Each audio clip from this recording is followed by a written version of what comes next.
My name is Camille Carter, and I am 33 years old. The night my sister announced she was having baby number 4, my family did not ask how I felt. They did not ask if I had time, if I was exhausted, or if I had a life outside of being useful to them. They just looked at me like the decision had already been made. We were sitting at a family cookout, plates still warm, sweet tea on the table, everyone smiling like another baby was a gift that somehow came with my schedule attached. My mother clapped her hands and said, "Another one, big party." Then she turned to me with that sweet voice people use when they are not asking. "You will handle the kids when your sister needs rest." My father looked across the table, not speaking, but his stare said the same thing it always said. "Do not embarrass the family. Do what you are told." I set my cup down and said, "Why me? That is not my responsibility." The whole table froze. My sister's smile disappeared first. Then she laughed, sharp and ugly, and said, "You are free. Consider it training." Training. Like my whole life was just practice for serving hers. I did not argue. I did not explain. I picked up my purse, took the dish I had brought, and walked out while they sat there waiting for me to feel guilty. I thought leaving quietly would end it. I thought one simple no would finally teach them where my life began and their demands ended. But the next morning, my phone rang from a number I did not recognize, and a calm voice said, "Good morning, Ms. Carter. I am calling from the police department. Someone has left 3 children at a community center with a note saying you are responsible for them." Before I tell you what happened after that, tell me what the weather is like where you are watching from. Does it match your mood today? And if you have ever been treated like the unpaid backup plan in your own family, hit like and subscribe. Because this is the story of how one woman said no, and the people who depended on her kindness finally learned what boundaries cost. The drive to Lakeview Community Center took 14 minutes, but it felt like I was crossing from one life into another. My hands stayed steady on the wheel, but my mind kept circling the same sentence. Someone had left 3 children with a note saying I was responsible, not called me, not asked me, not even texted me, left them. When I pulled into the parking lot, I saw 2 police cars near the front entrance and 3 small backpacks lined up against a bench like evidence. My oldest niece Harper sat stiffly with her arms crossed, trying to look brave. Miles was crying into the sleeve of his hoodie, and little Chloe was asleep against a community center employee who looked like she had already heard too many excuses from too many adults. Officer Briggs introduced himself with a calm voice and tired eyes. He asked if I was Camille Carter. I said yes. Then he showed me the note. It was written in my sister's bubbly handwriting. "Camille agreed to watch the kids today. Family helps family. We will pick them up later." I stared at those words for a long second because they were not just a lie. They were a trap dressed up as a favor. I unlocked my phone and showed Officer Briggs the messages from the night before. There was my mother saying I would handle the kids. There was my sister saying I was free and needed training. And there was my reply, clear as glass. That is not my responsibility. I never agreed to babysit. Officer Briggs looked at the screen, then back at the note, and his expression changed. He stopped treating it like a family misunderstanding and started treating it like a report. I asked him to write down that I had not consented to take custody of the children. I asked the community center employee to give a statement that the kids had been dropped off before opening hours with no adult waiting for me. My sister and her husband arrived 40 minutes later, loud before they even reached the door. Marissa rushed in, rubbing her stomach, crying that stress was dangerous for the baby.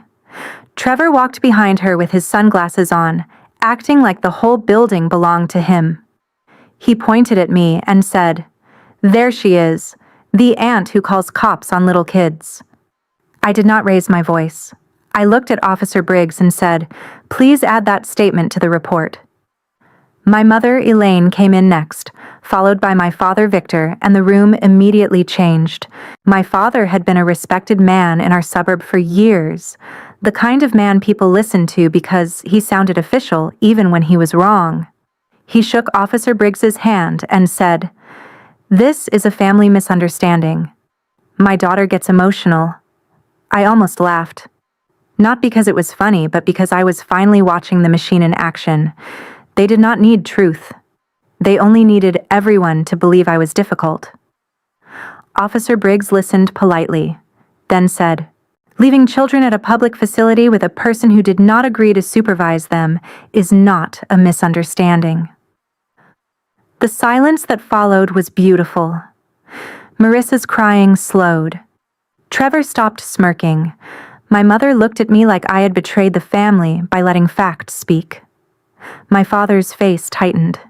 He knew Officer Briggs was not going to be charmed. I knelt in front of Harper, Miles, and Chloe and told them softly, "You did nothing wrong." Because they hadn't. The adults had. That mattered. I was not going to let anyone turn those children into shields. Then I stood up, looked at my sister, and said, "From now on, every request goes through text. No surprise drop-offs, no notes, no assumptions." Marissa hissed, "You are punishing me for being a mother." I said, "No, I am refusing to become one without consent." Trevor leaned close enough that I could smell his coffee and anger. "You think this makes you look strong? It makes you look bitter." I smiled at him for the first time that morning. "Then make sure you spell my name right when you tell the story." I left before they could pull me into another circle of guilt. But that evening, when I started making calls to protect myself, I learned the community center was not the first place they had used my name. It was only the first place that called the police. By 7 that night, I was sitting at my kitchen table with my laptop open, a notebook beside me, and a cup of coffee I'd reheated twice but never touched. I started with Harper's elementary school, expecting one awkward conversation and maybe one emergency contact form. Instead, the school secretary paused when I gave my name and said, "Oh yes, Ms. Carter, you are listed as primary pickup if either parent is unavailable." Primary pickup, not emergency only, primary. I asked her to send me whatever documents they had on file. Then I called Miles's preschool. Same thing. I was listed as approved pickup, backup payment contact, and weekday support person. Then I called Chloe's pediatric clinic and felt my stomach turn when the receptionist said, "We have you marked as authorized caregiver for appointments when the parents cannot attend." I had never signed any of it. By 9 o'clock, my email had 3 PDF files waiting for me. I opened the first one and saw my name written in a handwriting that tried to look like mine, but failed badly. The C in Camille curled wrong. The last name was too stiff. Whoever signed it had copied letters, not a signature. The second form had my phone number, my address, and a sentence I had never written. Camille Carter has agreed to assist with ongoing child care needs during pregnancy and postpartum recovery. Ongoing. That word made my skin go cold. This had never been about one day. They were building a paper trail to make me the second parent without asking me. My phone started buzzing before I could even process it. The family group chat had exploded. My mother wrote, "Camille, your sister is pregnant and scared. Stop making everything about yourself." My father wrote, "A real family does not need paperwork." Trevor wrote, "You wanted to act single and independent. Congratulations. Now everyone knows what kind of aunt you are." Then Marissa sent a voice message. I played it once. Her voice was shaky and dramatic. "I cannot believe you humiliated me in front of the police while my kids watched. I hope you are proud of yourself." I did not respond. I had learned that every reply became a weapon in their hands.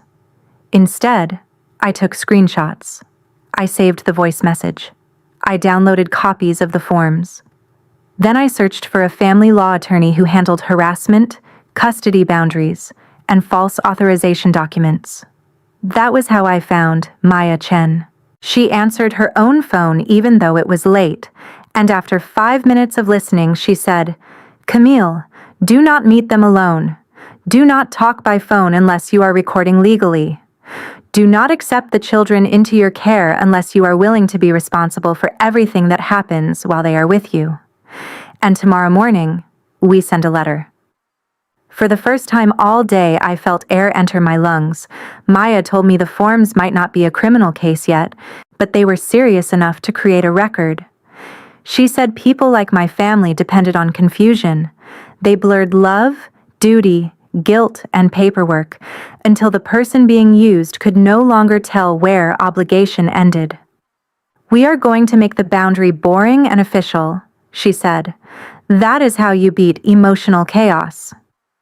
The next morning, Maya sent certified letters to Marissa, Trevor, Elaine, and Victor. The language was polite, clean, and sharp enough to cut glass. I had not agreed to ongoing childcare. I had not authorized anyone to list me as a primary caregiver. I demanded my name be removed from all school, daycare, medical, and activity forms. Any future attempt to leave children with me without written consent would be documented and reported. My mother called 12 times after receiving it. My father texted, "You brought a lawyer into family business." I texted back only once. "You brought my name into legal documents." After that, I muted everyone. For 2 days, silence returned. I almost believed the letter had worked. I almost believed shame had finally reached them. Then, on Wednesday afternoon, while I was preparing for an emergency operations meeting at the children's hospital where I worked, the front desk called my office. The receptionist sounded uncomfortable. "Camille, there is a man in the lobby with 3 children. He says they are yours." I remember walking to the hospital lobby with my badge still clipped to my blazer and my meeting notes in my hand. There are places where family drama feels ugly. A hospital is worse than ugly. It is dangerous. People come there because their children are sick, because time matters, because every hallway is built around urgency. And Trevor Blake had decided to turn it into his stage. He stood near the security desk with Harper, Miles, and Chloe clustered around him. Chloe had one shoe untied and a stuffed rabbit dragging on the floor. Miles was coughing into his sleeve. Harper looked embarrassed, old enough to know adults were staring but too young to stop any of it. Trevor grinned when he saw me. "There she is," he said loudly. "Aunt Camille, the career woman who has time for everybody's kids except her own blood." The security guard looked from him to me. I kept my voice low. "These are not my children. I did not agree to watch them. He has been sent legal notice not to do this." Trevor laughed and raised his phone. "Say that again for the camera." He started recording before I could even blink. "Look at her, everybody. My pregnant wife is at home sick, and her sister is refusing to help with 3 little kids for a few hours. At a children's hospital, of all places." That was the moment I understood how careless he really was. He thought public shame would force me to fold. He forgot he was standing in a building with security cameras, access logs, witnesses, policies, and people trained to document incidents precisely because lives depended on documentation. I turned to the guard and said, "Please call hospital security leadership and do not allow this man to leave children here." Trevor's smile twitched. "You cannot hold me here." I said, "No, but you cannot abandon minors here and pretend I accepted them." My supervisor arrived 2 minutes later. She had seen me handle power outages, bed shortages, ambulance reroutes, and parents screaming in fear. She had never seen my family. Trevor tried to charm her. He said I was overreacting, that this was private, that I had promised to help. My supervisor looked at the 3 children, then at his phone, then at me.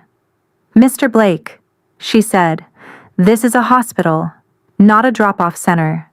You are disrupting operations and involving minors in an adult dispute.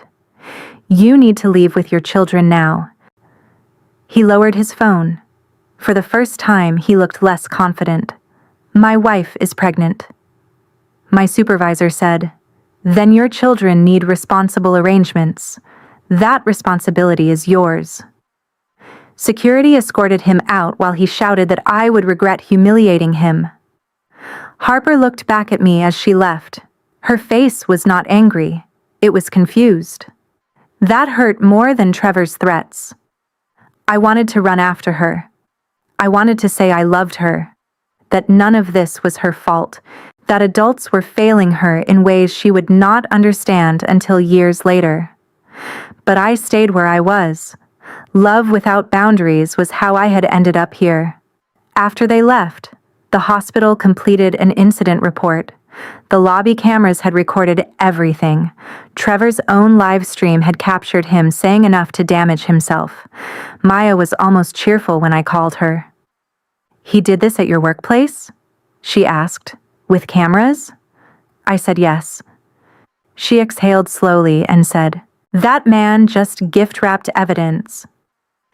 That afternoon, we sent a second letter. This one was stronger. No direct contact except by email. No appearances at my home or workplace. No listing me as caregiver. No posts, videos, or statements implying I had abandoned children I had never agreed to supervise. The letter warned that continued conduct could support claims for harassment, defamation, and intentional interference with employment. By dinner, my mother was calling from blocked numbers. My father left a voicemail saying I had gone too far. Marissa posted a tearful story showing only her swollen eyes and one hand on her stomach. She said, "Some people punish children to prove a point." She never said my name, but she did not need to. Half of our church knew exactly who she meant. The comments filled with hearts, prayers, and women calling me cold without knowing my side. Trevor shared the video from the hospital, trimmed carefully so it began after he had already arrived. He captioned it, "This is what happens when family forgets family." That night, I sat in the glow of my laptop and watched strangers judge me from a 30-second lie. I felt anger rise in me, but it was not messy anymore. It was focused. They had chosen the public stage. Fine. I would not scream from the audience. I would bring receipts to the microphone. And 3 days later, at a baby sprinkle fundraiser my mother organized at church, that was exactly what I did. The theme of the baby sprinkle was, "It takes a village." I knew because the invitation was posted on Facebook, Instagram, and the church bulletin before anyone bothered to tell me. There were pastel balloons, a dessert table, a framed ultrasound photo, and a white donation box decorated with tiny gold footprints. The sign on the box read, "Help Marissa rest before baby number 4. I stood at the back of the fellowship hall for almost 5 full minutes before anyone noticed me. My mother was near the cake, accepting hugs like she was the one carrying the child. My father stood beside the donation table with his church smile on, shaking hands, letting people assume his family had been wounded by my cruelty. Marissa sat in a decorated chair wearing a soft pink dress, one hand on her stomach, the perfect picture of fragile motherhood.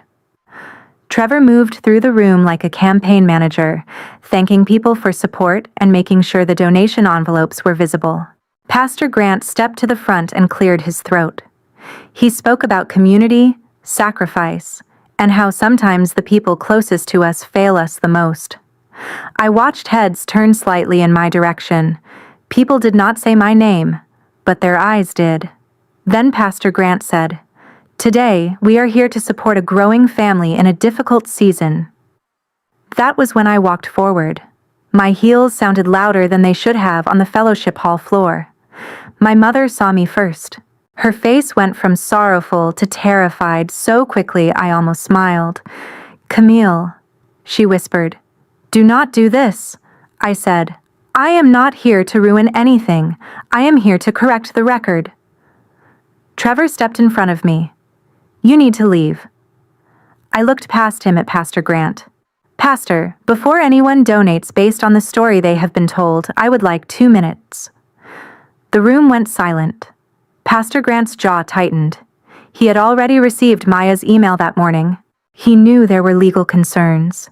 He knew a fundraiser based on false claims could become a problem for the church. Slowly, he handed me the microphone. My voice did not shake. My name is Camille Carter. I love my nieces and nephew. I have bought school supplies, paid summer camp fees, covered groceries, helped with car repairs, and shown up for birthdays, fevers, recitals, and emergencies. What I did not do was agree to become the unpaid childcare plan for baby number 4. Marissa started crying immediately. Trevor said, "She is lying." I lifted my phone. "Then let's use documents." On the projector screen, I showed the first text, my mother telling me I would handle the kids. My response saying that was not my responsibility. Then I showed the police report from Lakeview Community Center with sensitive details covered. It stated clearly that 3 children had been left with a note naming me without my consent. A murmur spread through the room. I showed the school form with my name listed as primary pickup. I showed the daycare form with the fake signature. I showed the hospital incident report stating that Trevor attempted to leave 3 minors at my workplace and recorded staff after being told to stop. I did not show the children's medical information. I did not insult the kids. I did not call my sister names. I simply let paper do what my words never could. It stood still while they twisted themselves into knots. A woman from church stood up slowly. "Marissa, you told us Camille abandoned them." Marissa wiped her face and said, "She did. Emotionally." Trevor snapped, "This is private family business." A man near the back said, "Then why are you collecting public money for it?" The room shifted. Sympathy began turning into suspicion. Then I showed the final slide. It was not detailed enough to embarrass the children, but it listed categories and totals from the last 5 years. Groceries, school uniforms, birthday parties, emergency bills, gas money, car repairs, camps, childcare gaps. The total was high enough to make the room gasp. My mother gripped the edge of a table. My father stared at the floor. The mask of the poor, unsupported family cracked right down the middle. Pastor Grant walked to the donation box and placed one hand on top of it. "Until this is clarified, the church will not be accepting funds today. Anyone who has already donated may see the treasurer for a return." Trevor's face turned red. "You are really going to believe her?" Pastor Grant looked at him and said, "I believe documentation." That was the sentence that ended the show. Marissa stood up too fast, her chair scraping behind her. "I hope you are happy," she sobbed. "You humiliated a pregnant woman." I looked at her and felt something break. Not in pain, but in release. "No, Marissa, I stopped letting you use pregnancy as a shield for dishonesty." My mother slapped her hand over her mouth. My father finally looked at me, and for the first time in my life, I saw that he was not disappointed in me. He was afraid of me, not because I was dangerous, but because I was no longer controllable. I handed the microphone back to Pastor Grant and walked out before they could turn the room into another trial. But the consequences did not stay inside the church. By Monday morning, Trevor's boss at the dealership had seen the hospital video. By Tuesday, Marissa's online followers had seen enough screenshots to start asking questions. And by Wednesday, the daycare called me about an unpaid balance under my name. That was when I stopped correcting the record and started closing accounts. The daycare director sounded embarrassed when she called. She said she was sorry to bother me, but the account connected to Miles and Chloe had a past due balance, and since I was listed as the responsible payment contact, they needed to know when I planned to settle it. For a moment, I said nothing. Not because I was surprised anymore, but because there is a strange calm that comes when people prove you right too many times. I asked her to email me the contract. 10 minutes later, I opened it and saw my name again, Camille Carter, payment guarantor, authorized caregiver, signature at the bottom, Another fake. This time, Maya did not send a warning letter. She filed. By noon, daycare had removed me from the account and demanded Marissa and Trevor appear in person with identification and payment.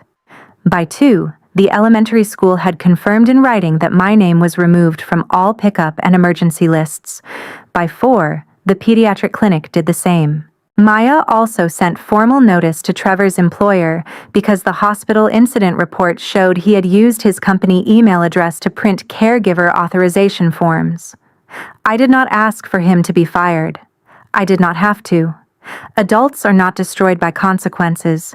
They are revealed by them. Trevor was suspended first. Then the dealership discovered he had used office equipment and client time for personal disputes. Then a customer complained after recognizing him from the hospital video and saying he would never buy a car from a man who tried to dump children in a hospital lobby. Within a week, Trevor was unemployed. He blamed me, of course. People like Trevor always blame the mirror for showing the stain. Marissa's mommy page fell apart next. Her followers had loved the soft lighting, the inspirational captions, the carefully edited image of a struggling mother doing her best. They did not love police reports, fake signatures, and church fundraiser questions. A small baby brand removed her from its affiliate list. Then another. She turned off her comments after someone wrote, "A village is not the same as one unpaid woman." That one made me laugh harder than I should have. My parents suffered differently. My mother lost her role as church event coordinator after Pastor Grant announced new rules for personal fundraisers. My father stepped down from the HOA board because neighbors began asking why a former community leader had pressured his daughter while ignoring forged documents. The man who had once silenced me with one look now avoided eye contact in grocery stores. But the most satisfying consequence was also the simplest. They had to watch the children themselves. No Camille, no automatic pickup, no emergency aunt, no quiet money appearing when their planning failed. My mother lasted 8 days before calling from a blocked number, breathless and angry. "Chloe threw up on the rug. Miles missed preschool. Harper has a project due tomorrow, and your sister cannot do this alone." I said, "Then her husband can help." My mother went silent. We both knew Trevor was at home, unemployed, but still somehow unavailable. "Camille," she said, softer now, "we did not know it was this hard." I closed my eyes. That sentence should have made me feel seen. Instead, it made me tired. "You knew it was hard," I said. "That is why you kept trying to give it to me." A month later, mediation was scheduled. Maya sat on one side of the table with me. Marissa, Trevor, Elaine, and Victor sat on the other with a lawyer who looked like he had already told them to keep quiet. They did not listen. Trevor tried to say the fake signatures were misunderstandings. Maya placed the forms side by side with his email print logs. Marissa tried to say I had always helped, so she assumed I would keep helping. Maya said, "Past generosity does not create future legal consent." My mother cried. My father stared at his hands. In the end, they signed everything. No direct contact for 12 months except through email. No posting about me. No using my name on any child-related document. No bringing children to my home or workplace. Trevor agreed to reimburse my legal fees and pay damages for interference with my employment. Marissa and Trevor were required to attend a parenting responsibility course because of the community center and hospital incidents. As they signed, Marissa looked at me with red eyes and whispered, "You changed." I said, "No, I became inconvenient to use." She flinched like I had slapped her. I almost felt sorry for her. Almost. That evening, I got an email from my hospital network. A senior emergency operations position had opened in Raleigh. Higher pay, better schedule, new city. 6 months earlier, I would have hesitated because my family needed me. That night, I accepted the interview before my guilt had time to wake up. 2 weeks later, I got the offer. The night before I moved, my phone rang from a number I did not know. I answered against my better judgment. My mother's voice came through, small and sharp at the same time. Are you really going to leave your family over a few babysitting problems? I looked around my half-empty apartment, at the boxes labeled books, kitchen, office, freedom. No, I said. I am leaving because I finally understand they were never just babysitting problems. Raleigh was quiet in a way that felt unreal at first. The first morning in my new apartment, I woke up before my alarm because my body was still trained for crisis. I reached for my phone expecting missed calls, emergencies, guilt, demands, someone needing a ride, a payment, a pickup, an apology I did not owe. There was nothing. Just one email from my new supervisor welcoming me to the regional operations team and one weather alert about afternoon rain. I made coffee and stood by the window, watching the city move without needing anything from me. It felt strange. Then it felt beautiful. 6 months passed. My work was demanding, but it was honest demanding. When a hospital needed coordination, it was because children were sick and systems mattered, not because adults had refused to plan their own lives. I made new friends. I started taking Saturday morning hikes. I bought groceries without calculating whether my sister would ask for half of them. I slept through the night. I learned that peace can feel boring when you are used to chaos. And then one day, boring becomes the most luxurious thing in the world. I still cared about Harper, Miles, Chloe, and the new baby, a little boy named Owen. That never changed. What changed was the form my love took. I sent birthday gifts through a delivery service. I contributed to a college fund that Maya helped structure so their parents could not touch it. I paid directly for a few therapy sessions when the children's school counselor recommended support. But I did not babysit. I did not pick up. I did not become the emergency plan. The adults who created those children were finally required to arrange care, pay invoices, adjust schedules, and live with the cost of their own choices. Marissa gave birth in late summer. There was no big party, no pastel fundraiser, no church speech about villages. The baby announcement got polite likes and very few comments. Trevor was working temporary shifts at a warehouse after the dealership let him go permanently. The SUV he loved disappeared from their driveway first, then the backyard furniture, then the weekly restaurant photos. Marissa went back to selling handmade baby blankets online, but the tone changed. She no longer posted captions about being blessed with a village. She posted discount codes. My mother and father aged quickly that year.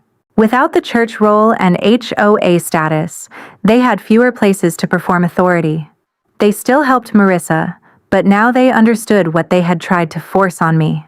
School pickups, sick days, tantrums, bills, doctor appointments, laundry that never ended. My mother called once from a blocked number and said, "Camille, I need to say something." I almost hung up, but I waited. She breathed unevenly. "I did not know how much you were carrying."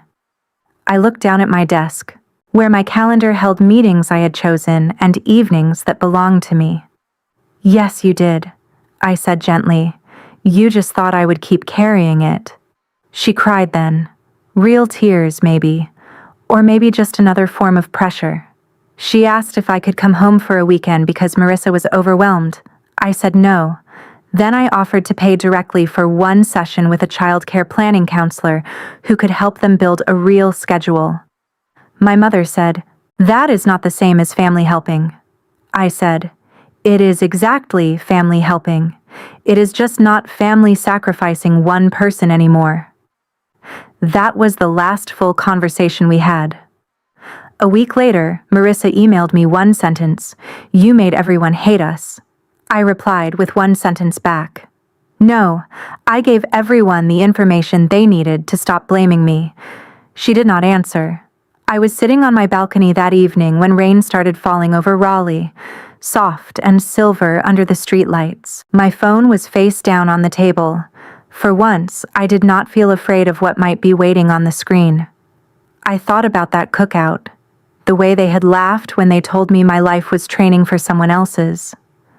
I thought about the community center, the hospital lobby, the church projector, the mediation table. I thought about how many times I had confused being needed with being loved. The hardest lesson was not learning to say no. It was surviving the anger of people who benefited from my yes. Family should be a place where love is shared, not a system where one person is drained so everyone else can stay comfortable. Children deserve responsible parents, honest plans, and safe adults, not chaos disguised as tradition.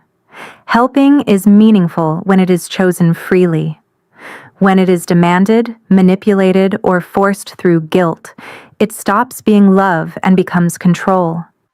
My story taught me that boundaries are not cruelty. Boundaries are education. They teach others where respect begins. And they teach us that our peace has value. You can love people and still refuse to be used by them. You can care about children and still know they are not your responsibility to raise. You can walk away from a family pattern and still become a better person because of it. That night, I turned my phone off, listened to the rain, and smiled. For the first time in my life, no one was waiting for me to rescue them from the consequences of their own choices. And for the first time, I did not mistake that silence for loneliness. I recognized it for what it was: freedom. Every story we create is carefully written with the hope of bringing viewers both entertainment and meaningful lessons. This video is a fictional story made for educational and storytelling purposes only. Through stories like this, we hope to share messages about justice, self-respect, healing, and the strength it takes to move forward.